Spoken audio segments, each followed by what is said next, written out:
Hey guys, welcome back once again to a brand new Let's Play. This time we're going to do Earthbound. Now, I got three good reasons for doing Earthbound. One, I can't do Persona because my PSP is not in this state. It's 2 states over in Mississippi, in the car of a family member with whom I was visiting. Two, I'm not confident enough in Ogre Battle to really LP it at this point in time. I need to practice a little bit, and I gotta try and figure out a way to make it interesting, because honestly, it's kind of a boring game to watch. So, you know. The third reason is because I like this game a whole lot. I may have said that before, but this is one of my favorite RPGs of all time. The main reason being that this is one of my first RPGs. I mean, you know, I was like 10 years old at the time.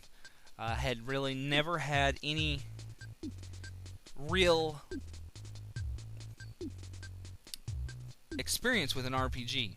I mean, when I played this game, I had never played a Final Fantasy game other than the original. I did own the original at one point, although I never really got it because at the time I originally played it, I didn't know how to read, so I kind of had dismissed it ever since then.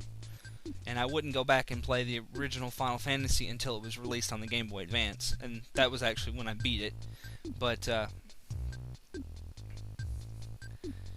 no, when I was about 10 years old, I had 4 games come along that really just kind of took me off the path in gaming that I was going on and just firmly put me down onto the RPG fan thing.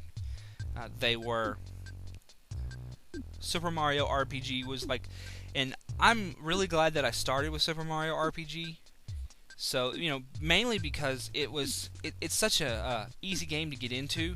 It's not intimidating at all, especially considering, you know, the characters. It's easy to get into, easy to play. There's platforming. It's got a little something for everybody, you know, and that got me accustomed enough to the things such as random battles and turn-based combat and such, to where when Breath of Fire 2 came along, I just gobbled that shit up. And shortly after I started playing Breath of Fire 2, I was because my dad bought Breath of Fire 2 at a garage sale that summer. See, I beat Super Mario RPG. I rented it constantly from this place we had called 2-Day Video. Now, I don't know if you know what a 2-Day Video is, but it was actually bought out by Blockbuster. So, you know, if you ever had a 2-Day Video, it's now a Blockbuster.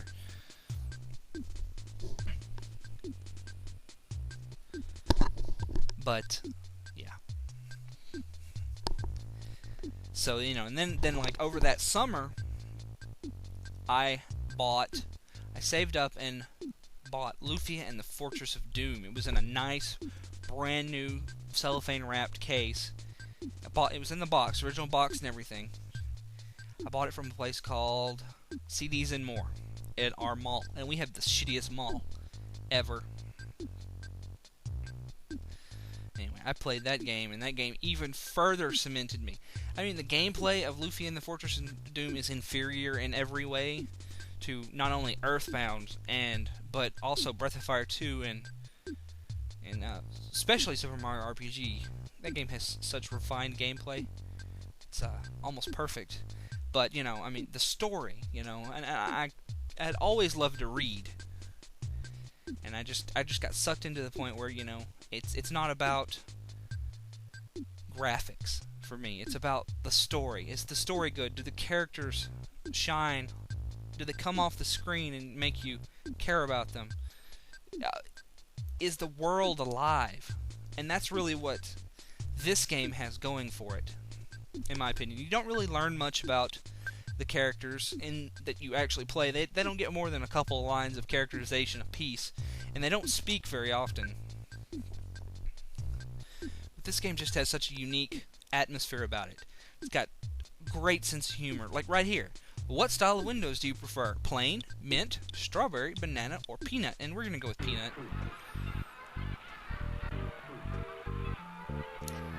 And oh, I love the music in this game. Actually, if you listen carefully, you can hear Monty Python's flying, like the theme from Monty Python in here. It's one of those things that if you hear it, you can't unhear it. But, yeah. They did sample a lot of music in this game, and that's actually one of the reasons why, well, people speculate that's one of the reasons why that it has not come to the Virtual Console. I don't know. His default name is, of course, Ness, and you can continue on if you don't like Ness. Get a bunch of suggestions. But I'm not going to call him Ness, at least on paper. I'll still probably refer to them by their default names, Ness, Paula, Jeff, and Pooh. Yes, Pooh, poor Pooh, he has the most unfortunate name ever. As you see, her name is Paula. But I'm going to name her... I'm going to name all the characters after characters from games I've LP'd. I haven't LP'd that many games, but, you know, luckily I've got a big enough selection here. Name him Sten. Now, what am I going to name Pooh? If you don't believe me, his name is indeed Pooh. Let's see. I know. 1, 2, 3. No, that won't fit. There's a 5-character limit. Sadly. Wait, I know what I can name him. Just go a little more contemporary in games I'm LPing.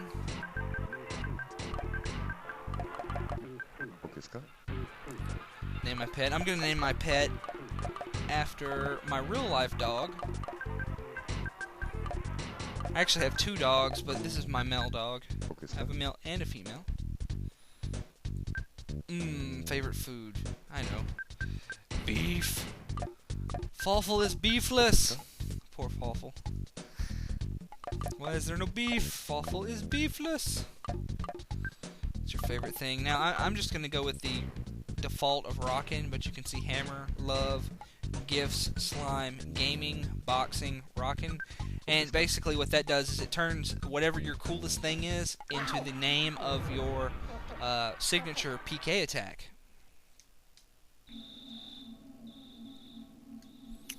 And this game of course takes place in Eagleland, which it offers, I think, a nice view into kind of the Japanese mentality about what they view Americans, you know.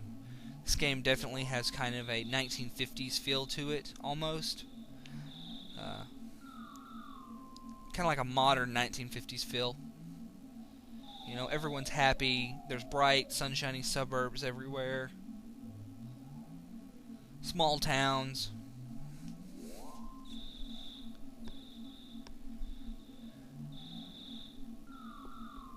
This game is just great, has a good sense of humor. It's just, I don't know, I can understand where complaints would be. You know, it uses, even at this time, an archaic interface. The battles are simplistic, but this game just, I don't know, it has such great music. And, you know, and this game does have the classic Dragon Quest interface.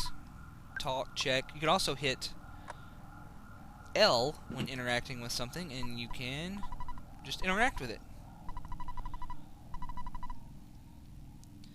There are no treasure chests in this game. Well, there are, but they're very few and far between. Most of the items you find are in gift boxes. Put that on.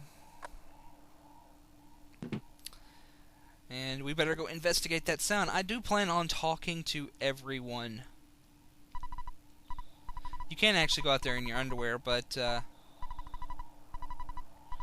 like to put my clothes on.